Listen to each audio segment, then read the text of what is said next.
అలా మీకందరికీ happy mother's day. స్తుతులు. ఈ సమయం ముందు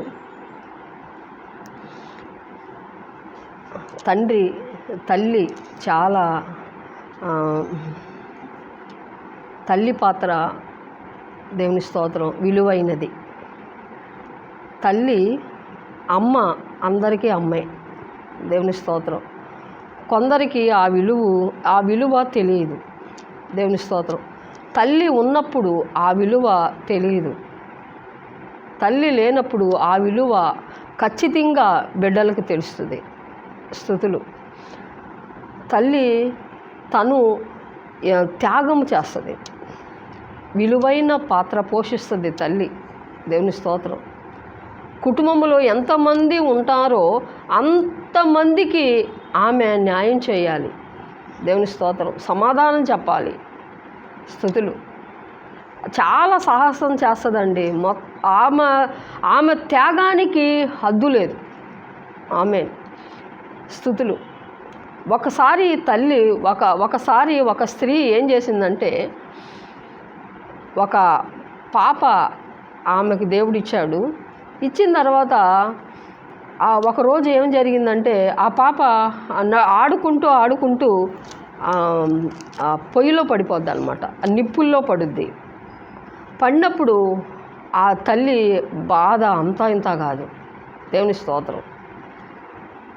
ఆ తల్లి వేదన చూసి ఏం చేసిందంటే, తల్లి ఆమె అందాన్ని కూడా ఆమె లెక్క చేయకుండా ఆ చర్మాన్ని తన కూతురికి దేవుని స్తోత్రం స్పాన్సర్గా చేస్తుంది అన్నమాట. దేవుని స్తోత్రం. చర్మాన్ని ఆ గాయం అయిపోయి ఆ కుమార్తె ఒళ్ళంతా కాలిపోతే ఆ తల్లి ఏం చేసిందంటే దేవుని స్తోత్రం తనకున్నటువంటి జీవమంతా ఇచ్చి ఆ చర్మం ఆమెకు వచ్చేటట్టు దేవుని స్తోత్రం ఇచ్చేట్టు చేసుద్ది అన్నమాట. దేవుని స్తోత్రం. అలా చేయటం వల్ల ఆ తల్లి రూపం అంతా ఏమైందంటే మారిపోయింది దేవుని స్తోత్రం. తన రూపాన్ని కూడా ఆమె చూసుకోకుండా ఆ కుమార్తె రూపం బాగుండాలని ఆ చర్మాన్ని దేవుని స్తోత్రం ఆ డాక్టర్ దగ్గరికి వెళ్ళి ఆమెకున్నటువంటి చర్మాన్ని తీసి నా కుమార్తె శరీరానికి కప్పమని సాహసం చేసి తన కుమార్తెకి తన చర్మాన్ని ఇస్తుందన్నమాట దేవుని స్తోత్రం. అప్పుడు దేవుని స్తోత్రం కుమార్తె పెద్దదైన తర్వాత ఒకరోజు స్నేహితులు వస్తారు. స్నేహితులు వచ్చిన తర్వాత ఆ కుమార్తె అంటది, అమ్మ ఇదిగో ఇప్పుడు నా స్నేహితులు వస్తున్నారు, వాళ్ళు వచ్చినప్పుడు నా తల్లి అని నువ్వు చెప్పొద్దు. ఎందుకనంటే నీ రూపం సరిగ్గా లేదు దేవుని స్తోత్రం. నీ రూపం సరిగ్గా లేదు కాబట్టి వాళ్ళకి నువ్వు కనిపించకు అని ఆ ఫ్రెండ్స్కి చెప్పుద్ది దేవుని స్తోత్రం. ఆ తల్లి వాళ్ళ కనపడకుండా వాళ్ళ స్నేహితులందరికీ అన్నీ వండి పెట్టుద్దండి దేవుని స్తోత్రం. స్తుతులు. చూసారా, తల్లి అంత త్యాగమూర్తి. తన ప్రాణాన్ని బలంగా పెట్టి తన బిడ్డలకి ఏ హాని కలగకూడదని తన ప్రాణాన్ని బలంగా పెట్టి డెలివరీ అయినప్పుడు తన ప్రాణాన్ని బలంగా పెట్టి దేవుని స్తోత్రం ఆ బిడ్డ పుట్టిన తర్వాత ఎంతో త్యాగము చేసి చాలా పత్యం చేసి దేవుని స్తోత్రం వాళ్ళకి అన్ని రకాల చాకరీ చేసి చిన్న పిల్లగా ఒత్తిగా ఉన్నటువంటి ఆ బేబీని పెద్దదాన్ని చేయాలి దేవుని స్తోత్రం. వాళ్ళని పోషించాలి, పెంచాలి, వస్త్రాలు ఇవ్వాలి, దేవుని స్తనం తినకుండా ఆహారం ఇవ్వాలి. అన్నీ కూడా ఏం చేయాలంటే అన్ని సౌఖ్యాలు తను మానుకొని తన బిడ్డకి ఇచ్చేదే తల్లి. విలువైన పాత్ర. ముదిమి వచ్చినప్పుడు నీ తల్లిని మీరేం చేయకూడదు, నిర్లక్ష్యము చేయకూడదు దేవుని స్తోత్రం. ఆమెలో అందం పోయింది కదా, లేకపోతే ఆమెలో ఏమీ లేదు కదా అని చెప్పి నిర్లక్ష్యం చెయ్యొద్దు దేవుని స్తోత్రం. మీరు యవ్వనంగా ఉన్నారు కదా, ఆమె ముదిమిలో ఉంది కదా దేవుని స్తోత్రం అని మీరేం చేయకూడదంటే నిర్లక్ష్యం చెయ్యొద్దు. ముదిమిలో నీ తల్లిని నువ్వు నిర్లక్ష్యం చేయకూడదు. నీ తల్లిని నువ్వు ప్రేమిస్తే దేవుడు నిన్ను ఆశీర్వదిస్తాడు. దేవుని స్తోత్రం.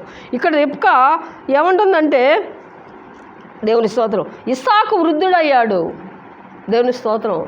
అతనికి ఆహారం తినాలనిపించింది.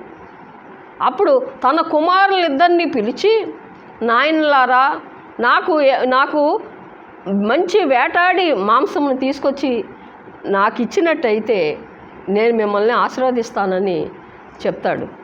చెప్పినప్పుడు దేవుని స్తోత్రం, ఏశావు వేట కోసం వెళ్తాడు. దేవుని స్తోత్రం. స్తుతులు వందనాలు చెల్లిస్తున్నాను. చిన్న కుమారుడైనటువంటి యాకోబు, దేవుని స్తోత్రం, ఆ తల్లి ఏం చేసిందంటే తన కుమారుణ్ణి పిలిచి ఆ మందలో ఉన్నటువంటి లేత దూడని తీసుకొచ్చి వధించి నీ తండ్రికి పెట్టు, నీ తండ్రి నేనేం చేస్తానని దీవిస్తాడని తన చిన్న కుమారుడికి చెప్పినప్పుడు, అలా చేయటం మోసం కదా అని కుమారుడు అంటాడు. అన్నప్పుడు ఈ రెబ్కా చెప్పిన మాట ఏంటంటే, అయినను అతని తల్లి, నా కుమారుడా, నా శాపము నా మీదకి వచ్చునుగాక, ఆ శాపము నా మీదకి వచ్చునుగాక, నీవు నా మాట మాత్రము వినిపోయి వాటిని నా యొద్దకు తీసుకొని రమ్మని చెప్పగా. చూసారా, ఈ తల్లి శాపమును ఆమె మీద వేసుకుంటుంది. స్తోత్రం. చూడండి, తల్లి ఎంత విలువైన పాత్ర. దేవుని స్తోత్రం. మీరు తల్లిగా మారినప్పుడే ఆ తల్లి పాత్ర మీకు అర్థమవుతుంది. అప్పుడు తల్లి భూమి మీద ఉండకపోవచ్చు. దేవుని స్తోత్రం. అందుకనే ఆ తల్లిని మీరు ఎప్పుడూ గౌరవించండి. గౌరవించినప్పుడు ఈ తల్లి రెబ్కా ఏమంటుంది, తన చిన్న కుమారుణ్ణి ఏమంటుందంటే, తన చిన్న కుమారుణ్ణి, దేవుని స్తోత్రం, ఆ శాపం నా మీదకి వచ్చునుగాక. చూసారా, అన్నీ ఆమె బరాయిస్తుంది తల్లి. దేవుని స్తోత్రం. స్తుతులు వందనాలు చెల్లిస్తున్నాను. నా సహోదరి, నా సహోదరుడా, ముదిమి వచ్చినప్పుడు నీ తల్లిని నువ్వు నిర్లక్ష్యం చేయొద్దు. దేవుని స్తోత్రం. ఆమె దగ్గర ఏమీ లేవని, లేకపోతే ఆమె అందంగా లేదని, ఆమె వయసు అంతా ఉడిగిపోయింది, పనికిరాని పాత్ర అని నువ్వు అనుకోవద్దు. దేవుని స్తోత్రం. ముదిమి వచ్చినప్పుడు ఆమె నువ్వు నిర్లక్ష్యం చేయొద్దు. దేవుని స్తోత్రం. ఆమెను పట్టించుకో. దేవుని స్తోత్రం. దేవుడు ఈ మాటలు దీవించునుగాక. ఆమేన్.